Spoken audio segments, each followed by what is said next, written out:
Have you ever wondered about something? Why is it that our generation, it's many times more wealth, produces so many more goods, yet we are even more exhausted, working overtime, life in the weekend, never daring to turn off the phone?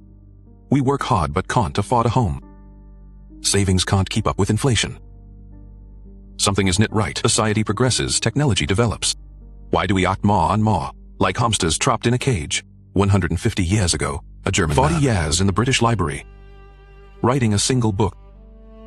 He'd aimed to reveal capitalism under the hood of the machine, to show everyone the inner workings, how it all meshes together. This book is called Das Kapital. The man was Karl Marx. Today, we won't talk ideologies or political posturing the most accessible way possible. We will explain the core of this book. Let's make it clear. Explains one big question. How exactly does your boss money off of you? The answer might just flip, or understanding of fair trade. To understand the secret of wealth, with the simplest thing. Bottle of water. You are thirsty. You buy it to drink. Quenches your thirst. This is use value. But that same bottle, in the desert, could trade for a piece of a supermarket, is only worth a couple. This is exchange value. Says, every commodity has two faces. Faces your needs. That is use value. The other face is the market. That is exchange value. These two faces never align. Useful to you. Is vital. You wouldn't last 3 minutes without it. But is a worth money to single cent. A diamond useful to you. Besides being pretty, it has no real function. But is a diamond worth money? Is absurdly expensive. Why is that? Because the essence of value isn't about being useful. Is about the human labor spent. Requires no labor. Oh, it has no exchange value. The diamonds must be mined from the ground. They must be cut and polished. They embody massive amounts of labor. Is why they are expensive. Called this abstract labor. Whether you are farming, ing steel, or writing code, work is abstracted into unified unit of measurement. Hour of human labor equals 1 hour of value. Why does this discovery matter? Reveals a simple truth. The price of goods may fluctuate in the surface, but it is anchored to something. The labor time frozen inside it. Every time you walk into look at every single item. Essentially, it is all human time. The money in your pocket.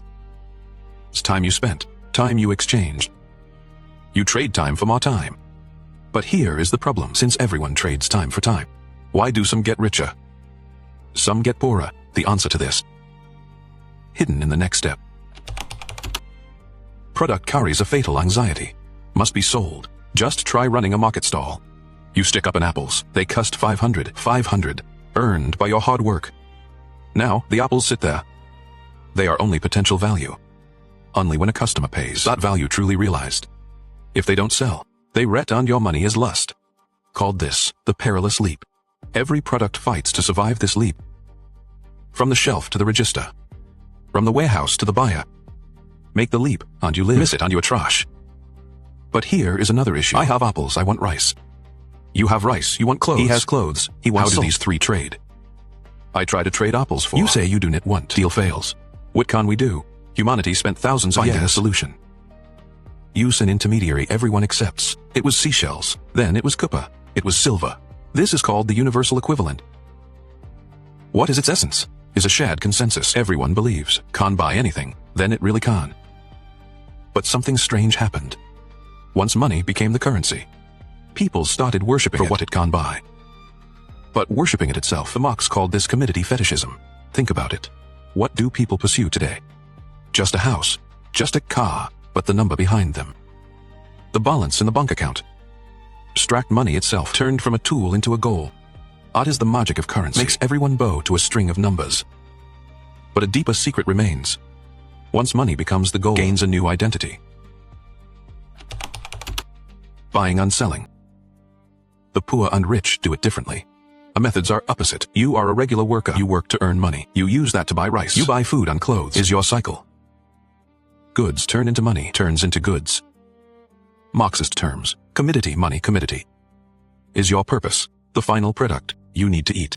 You need clothes. You need to live. The money is just the middle step. Now consider a bus. He has 1 million. He uses it to buy materials. Rents a factory. Workers. Nusees goods. Them. Bach, 2 million. What is his company? Becomes goods. Goods become more money. What is his goal? Final outcome, money. He isn't consuming. He is growing his wealth. This difference is 1 million. Becomes 2 million. The extra 200 gave it a name. Surplus value. The book Das Kapital asks one main question. This extra 200 where does it come from? Some say. Low, selling high, cheap goods. Them dear. Isn't that a profit, says. Is wrong. If the whole society buys low and sells high, I sell to you, gain 10. You sell to me. You gain 10 too. We just trade tricks. Nothing has changed. Some say. Smart merchants are the market trends, says. Only moves wealth from one pocket to another pocket. Creates nothing new. So the answer is knit in exchange. Moving goods around the market and forth. Won't create new value.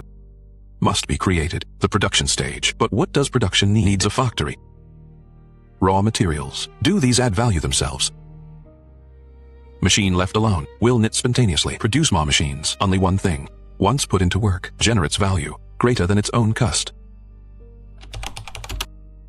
That one thing, called labor power, just labor. But labor power, these two terms, quite different, with distinct meanings, is the act, the process of working. But power is capacity or potential to work. Bus he asks you, what does he buy? How much you? The bricks you laid today, code you wrote. But your 8, 10, 12 hours, capacity to work, is your right to use a human machine. This is one of Marx's greatest discoveries. Power itself, a commodity, can be traded. When you sign labor contract, Essen, is a sale. You sell your, but to them, they pay your wage. It's fair, doesn't it? Problem lies.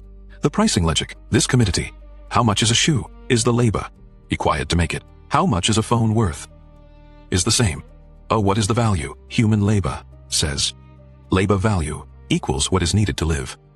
Keep working is the cost of basic life necessities, plain terms. You need to eat, and commute, watch a movie, support your family, stay healthy. Add these costs up. That is your value, is your wage. A wages a net. Gift from the bus, they are just your operating cost. Depreciation expense, every meal you eat, recharging yourself, every sleep you get, maintenance for your machine. Or own children are just the next generation of human machines. But here is the catch, oppose your monthly cost. The bus pays you 5 0 a equivalent trade. Oh, where is the profit? He buys your labor. You create exactly 5 0 in value for nothing. The secret is here. Oppose your salary is 22 days a month. Hours a day means you earn 34 per hour. But the question is, the value you create. Really just 34. Suppose you work at a factory. 1 hour. You finish 1 garment. Shirt sells for 100 hours. You finish 8 shirts. Creating 800 in value. For 22 days, that is 17,600. But what do you get? 0. Where did the 11,600 go? Leave for materials, sheen depreciation, factory rent. This is constant capital. What the bus invests won't add value itself. What about the rest? It goes straight to the bus. Marx divides your workday into 2 parts. The first is necessary labor time. Ring this time. The value you create exactly equals your wages. But based in the calculation, you only need to work 2 hours to earn your monthly salary. The second part is surplus labor time. The remaining 5 or 6 hours. Every penny of value you create has nothing to do with you. All goes to the bus. You think you are working for yourself. But most of the time, you are working for the bus for free.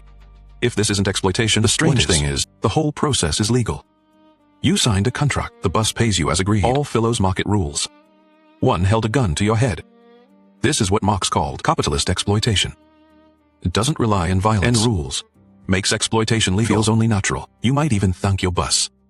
Giving you a jab, but math doesn't lie. Our labor created $10. But you only took home 3. Whose 7 are the surplus value? The true source of profit. But the bus is never satisfied. He always wants the $7 to become 8 or 9. Make more money. Bus has 2 paths. The first path, simple and crude, make you work more. If you work 8 hours, he gains 5 hours of surplus value. He makes you work 12. He gains 9 hours. He makes you work all year. He gets even more. This is why 996. Alternating work weeks, flexible hours, share one purpose, extending your work hours. To extract more surplus value. Calls this. Salute surplus value is simple. But has a limit.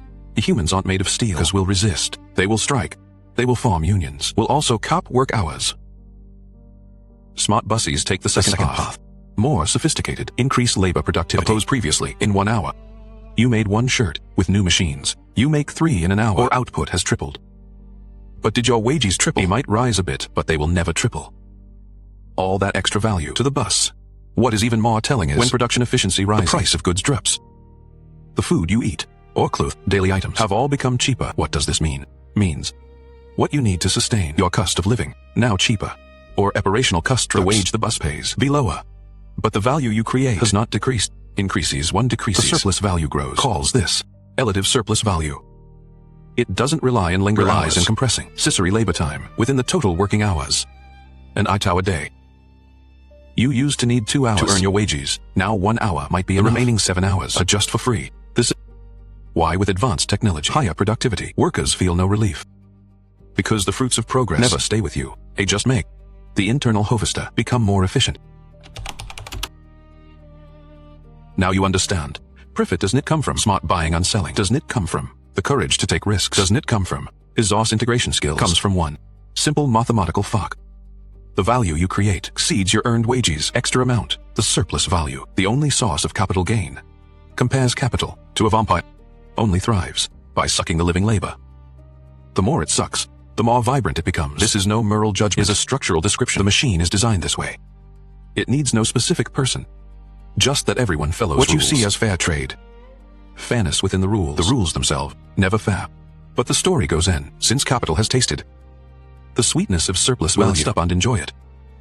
The nature of capital is more growth, reinvests the money into production, bring more workers, making more products, capturing larger markets, drags the whole society into an endless, relentless race, the finish line. This race, the next episode, is all for today. Thank you for watching. You next time.